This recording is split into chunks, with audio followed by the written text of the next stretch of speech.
Hello everyone. मैं हूं आपका अपना दोस्त सतेंद्र चौधरी। आप सभी का एक बार फिर बहुत बहुत स्वागत करता हूं। दोस्तों, हमेशा की तरह इस वीडियो लेक्चर में भी हम एक बहुत ही इम्पोर्टेंट टॉपिक डिस्कस करेंगे। जैसा अभी आप सभी को पता है, हम सॉलिड वेस्ट मैनेजमेंट वाली यूनिट पे डिस्कशन कर रहे हैं। यहाँ पे मैं आपको तीन बहुत ही इम्पोर्टेंट डेफिनेशन बताने जा रहा हूँ। जब भी हम किसी भी प्रोडक्ट की लाइफ साइकिल की बात करते हैं तो उसमें ये तीन डेफिनेशन बहुत ही इम्पोर्टेंट है। बार बार इन पे क्वेश्चन आए हैं और आते रहेंगे, इसलिए बड़े ध्यान से हमें इन डेफिनेशंस को समझना है और ये कहाँ कहाँ यूज़ होती हैं ये जानना हमारे लिए बेहद ज़रूरी है। सबसे पहले मैं बात करूँगा रीयूजिंग की।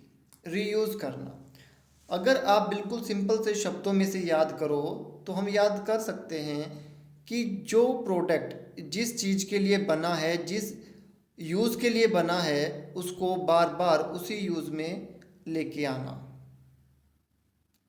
सबसे साधारण सा एक एग्जांपल आप ले लीजिए। एक पॉली बैग है, मार्केट से आप उसको ख़रीद के लेके आए, उसमें सामान डाल के, और बार बार उसको सामान डालने के लिए आप यूज़ कर रहे हो। दूसरा बेस्ट सुटेबल एग्जांपल आप यहाँ पे ले लो। आपने एक सॉफ्ट ड्रिंक की बोतल खरीदी कांच की, उसको पिया और उसको वापस कर दिया और वो रिफ़िल होके दोबारा आपके पास में आ गई। तो ये क्या हो रहा है? रीयूज़ हो रहा है।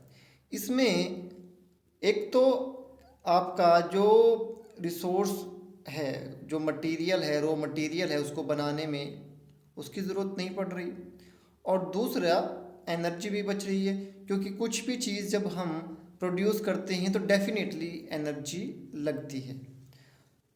इसके अलावा कई बार क्या होता है, हम एक प्रोडक्ट को उस एप्लीकेशन में यूज़ ना करके दूसरी चीज़ में भी यूज़ कर लेते हैं, वो भी रीयूजिंग में ही आएगा। अब फॉर एग्ज़ाम्पल, आपके घर में एक जैम का डब्बा आया कांच का, उसमें से सबने जैम खा के ख़त्म कर दिया, उसके बाद उसमें माँ ने अचार डाल दिया, वो भी क्या है? रीयूज़ है। बट अगर एग्जैक्टली हम रीयूज़ की डेफिनेशन की बात करें तो जो प्रोडक्ट जिस चीज़ के लिए बना है उसी यूज़ के में उसको बार बार लेके आना क्या कहलाता है? रीयूज़ कहलाता है। आई थिंक ये आपको क्रिस्टल क्लियर हो गया होगा। बेस्ट सुटेबल एग्जांपल आप इसके याद रख लीजिए, पॉलीथीन और आपका सॉफ्ट ड्रिंक की बॉटल्स। दूसरा आया आपका री मैन्युफैक्चरिंग।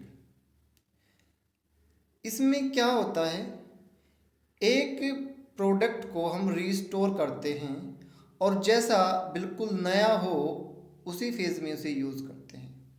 इसमें हम क्या करते हैं, मान लीजिए एक मोबाइल है, सिंपल सा एग्जांपल ले लेते हैं, और उसको हमने डीअसेंबल किया, क्लीन किया, उसके डिफरेंट डिफरेंट पार्ट्स निकाल लिए और उनको दोबारा से मैन्युफैक्चरिंग यूनिट में भेज दिया, और उसके बाद में जो प्रोडक्ट बन के आएगा वो प्रोडक्ट जो है बिल्कुल नए जैसा होगा, उसमें कोई अंतर नहीं होगा।